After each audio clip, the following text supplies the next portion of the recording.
नमस्कार साथियों। कक्षा 6 हमारा राजस्थान के पाठ 4 राजस्थान में प्राचीन सभ्यता स्थल को लेकर मैं फिर से हाजिर हूँ। इस पाठ में हम राजस्थान में फैली पनपी, प्रस्तर युगीन, लोहकालीन, ताम्रपाषाणकालीन इत्यादि जो प्रमुख सभ्यताएं थी उनका परिचय इसमें प्राप्त करेंगे। स्तरानुरूप जो भी विवरण इसमें दिया गया है उसको बिंदुवार आपके लिए मैंने लिखने का प्रयास किया है। तो पहले हम इस पाठ को देख लें। इस पाठ में सबसे पहले विभिन्न सभ्यता स्थलों के चित्रों सहित विवरण दिए गए हैं। इस नक्शे में सभ्यता के प्राचीन केंद्रों का परिचय, स्थान परिचय दिया गया है। उसके बाद कालीबंगा, आहाड़, बालाथल, गणेश्वर और बेरहाट सभ्यता के बारे में संक्षिप्त विवरण कक्षा 6 के स्तर के अनुरूप इसमें दिया गया है। तो हम चलते हैं बिंदुवार इनका परिचय प्राप्त करने के लिए। पाठ को शुरू करते हैं। राजस्थान में प्राचीन सभ्यता के स्थल। प्रारंभिक युग में जो भी उपकरण प्राप्त होते थे उनमें उपकरणों की संख्या, जब पत्थर उपकरण की संख्या ज़्यादा होती थी तो उन्हें उस युग को प्रस्तर युग कहा गया। प्रस्तर युग के बाद ताम्रकांस्य काल और उसके बाद लौह युग के अवशेष प्राप्त होते हैं। राजस्थान में ताम्र सभ्यता के अवशेष कालीबंगा, गणेश्वर और आहड़ क्षेत्रों से प्राप्त हुए। राजस्थान में सभ्यता के प्राचीन केंद्र जो आपको इस नक्शे में दिखाई दे रहे हैं उन केंद्रों के नाम हम देख सकते हैं। जो प्रमुख केंद्र है इस नक्शे से हम परिचय प्राप्त कर सकते हैं। तो हनुमानगढ़ से कालीबंगा, पीलीबंगा, रंगमहल और बड़ा पोल क्षेत्र हनुमानगढ़ से जो सभ्यता केंद्र प्राप्त हुए हैं। सोथी बीकानेर, बाड़मेर में तिलवाड़ा, भीलवाड़ा में बागौर, राजसमंद में गिलूंड, उदयपुर में आहड़ और बालाथल। राजसमंद से गिलूंड और पच्छमता क्षेत्र। भीलवाड़ा में ओजियाना करके एक क्षेत्र और है, वो भी इसके साथ हम लेंगे। चित्तौड़गढ़ में नगरी, टोंक में रेड और नगर क्षेत्र, दर और नौह क्षेत्र भरतपुर, बेराट जयपुर और गणेश्वर सीकर और सुनारी झुंझुनू से ये क्षेत्र प्राचीन सभ्यता के केंद्र हैं। तो यहाँ से ऐसा प्रश्न बनाया जा सकता है कि भाई ये किन किन जिलों में स्थित है। तो कालीबंगा, पीलीबंगा, रंगमहल, बड़ा पोल हनुमानगढ़ में। तो ये भी हमने नक्शे में जो परिचय प्राप्त किया। इसके अलावा एक क्षेत्र और है भीनमाल जालोर से, ये भी प्राचीन सभ्यता का केंद्र रहा है। सबसे पहले हम शुरू करते हैं कालीबंगा। अमलानंद घोष ने दृश्यदत्ती और सरस्वती नदी घाटी में लगभग 2 दर्जन स्थानों की खोज की। उनमें घग्गर नदी के किनारे कालीबंगा एक प्रमुख स्थल है। अमलानंद घोष के बाद डॉक्टर बीबी लाल और बीके थापा के निर्देशन में खुदाई हुई। इससे कालीबंगा क्षेत्र की विशेषताएं हैं। मकानों में ईंटों का प्रयोग हुआ है। मकानों के अंदर 4-5 बड़े और कुछ छोटे छोटे कमरे पाए गए हैं। गंदे पानी की निकासी के लिए लकड़ी व ईंटों की नालियाँ बनाई गई है और चबूतरे पर अग्निकुंड या वेदिकाएं प्राप्त होती है। प्रश्न बनते हैं यहाँ से, अग्निकुंड या वेदिकाएं किस सभ्यता स्थल से प्राप्त हुई है? तो यहाँ पर इसका उत्तर होता है कालीबंगा। इसके अलावा जो सरस्वती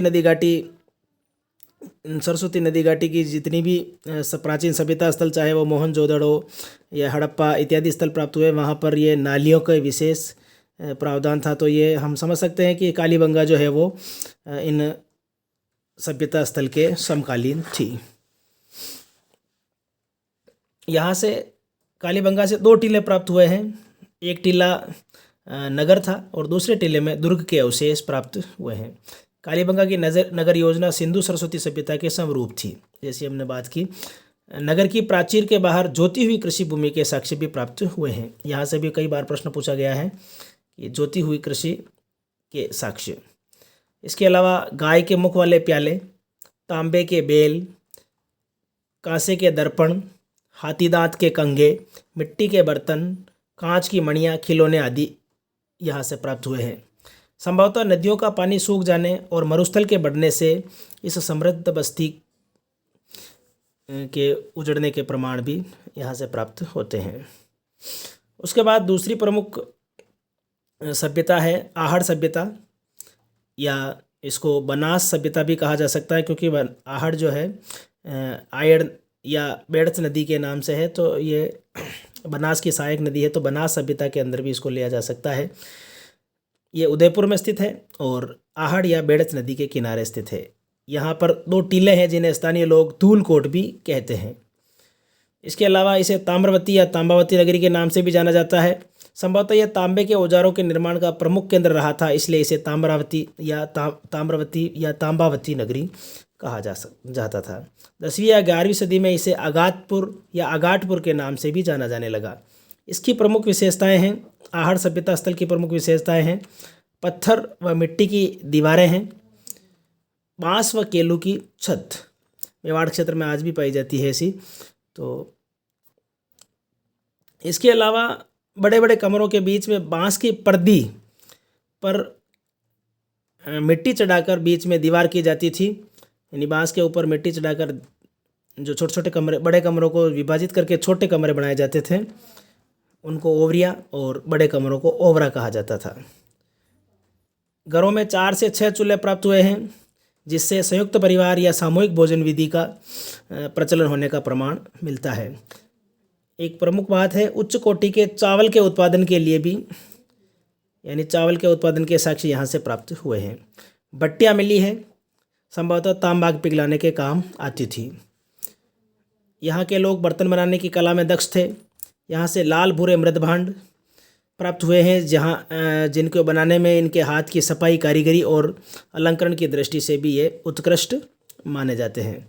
1951-52 में यहाँ से हुए उत्खनन में तस्तरियाँ, दीपक, धूपदानियाँ, कटोरियाँ, मटके, कलश, चूड़ियाँ, खिलौने और 26 प्रकार के मणियाँ यहाँ से प्राप्त हुए हैं। 6 तांबे की मुद्राएं प्राप्त हुई है और 3 मोहरे भी यहाँ से प्राप्त हुई है। संभवतः प्राकृतिक प्रकोप से यह सभ्यता नष्ट हो गई, और इस सभ्यता के नष्ट होने के बाद आहड़वासी उत्तर पूर्व और दक्षिण पूर्व की ओर बढ़े, और वहाँ पर इन्होंने गिलुंड व भगवानपुरा जैसे स्थान बसाए होंगे, ऐसी संभावनाएं व्यक्त की जाती है। इसके बाद अगला स्थल आता है बालाथल। यह उदयपुर के वल्लभनगर तहसील क्षेत्र में स्थित है। यह ताम्रपाषाण कालीन आहड़ जो संस्कृति है, अभी जिसका विवरण अभी हम ऊपर देख रहे थे, उससे संबंधित है। यहाँ पर 11 कमरों का एक बड़ा भवन और पास में दुर्ग होने के प्रमाण यहाँ से मिलते हैं। यहाँ की अर्थव्यवस्था मिश्रित अर्थव्यवस्था थी। पशुपालन, कृषि, शिकार इत्यादि से ये अपना जीवन यापन करते रहे होंगे।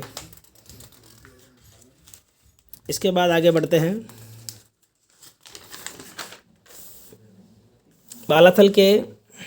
बालाथल से लोह काल के अवशेष भी प्राप्त होते हैं, और लोहा गलाने की भट्टियों के अवशेष यहाँ से मिले हैं। और बैराट, जयपुर में स्थित बैराट के अलावा बालाथल ही एक ऐसा पुरातत्व स्थल है जहाँ से बुने हुए वस्त्र, यानी हाथ से बनाए हुए वस्त्रों के अवशेष प्राप्त हुए हैं। बहुत ही महत्वपूर्ण बात है, जो प्रायः हमारी कंपटीशन किताबों में देखने को कम ही मिलती है। इसके बाद अगला सभ्यता का स्थल है गणेश्वर, नीम का थाना, सीकर के अंदर स्थित है। इसको ताम्र संचयी संस्कृति भी कहा जाता है।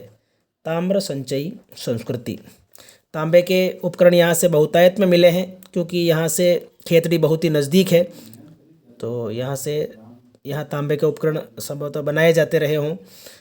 यहाँ से तांबे के बाण, छेनियाँ, मछली पकड़ने के कांटे, उस्तरे के फलक, अंगूठियाँ आदि प्राप्त हुई है। इसके अलावा दोहरी पेचदार शिरा वाली ताम्र पिनों को पश्चिमी और मध्य एशिया में निर्यात किया जाता था। इसके प्रमाण भी यहाँ से मिले हैं। विशेष बात है, दोहरी पेचदार शिरा वाली ताम्र पिनें जो पश्चिम और मध्य एशिया में निर्यात की जाती थी। मिट्टी के 2 प्रकार के बर्तन यहाँ से प्राप्त हुए हैं। एक हड़प्पा के पूर्व संस्कृति के जो हल्के लाल रंग के पतले बर्तन हैं, और दूसरे लाल चिकनी मिट्टी के विशिष्ट चित्रकारी वाले बर्तन, मजबूत बर्तन हैं, जिनमें बर्तनों में मर्तबान, कलश, प्याले, तसले, ढक्कन हांडी मतलब ढक्कन वाली हांडी आदि प्रमुख हैं। आहड़ एवं गणेश्वर सभ्यताएं ताम्रपाषाण कालीन थी, किंतु इनके ऊपर ऊपरी स्तर पर लोह युग के अवशेष भी प्राप्त हो जाते हैं। अर्थात आहड़ एवं गणेश्वर सभ्यताएं ताम्रपाषाण काल की थी, किंतु बाद में धीरे धीरे ये सभ्यताएं चलती रही, और तब तक लोहे का आविष्कार हो चुका होगा और लौह युग के अवशेष भी इन स्थलों से ऊपरी भागों में प्राप्त होते हैं। लौहकालीन इतिहास के सभ्यता स्थल प्रमुख है बैराट, सांभर जयपुर, बैराट जयपुर, बागोर भीलवाड़ा और रेड जो टोंक में स्थित है, ये लौहकालीन इतिहास के स्थल है। बैराट के बारे में थोड़ा सा विवरण प्राप्त कर लेते हैं। बैराट जयपुर में स्थित है और यह हर युग में सभ्यता संस्कृति का केंद्र रहा है। इसके बारे में पीछे एक पार्ट में हमने जब देखा भी था। बिजकी पहाड़ी और भीम डोंगरी यहाँ दो स्थल है जो पुरातात्विक दृष्टि से बहुत ही महत्वपूर्ण है। महाभारत या महाकाव्य काल में मत्स्य जनपद की राजधानी रहा है विराटनगर नाम से, जहाँ पर पांडवों ने अपना अज्ञातवास पूरा किया था। मौर्य काल के अवशेष बैराट से प्राप्त होते हैं। यहाँ अशोक के 2 स्तंभ लेख प्राप्त होते हैं और बौद्ध मठ के अवशेष भी प्राप्त होते हैं।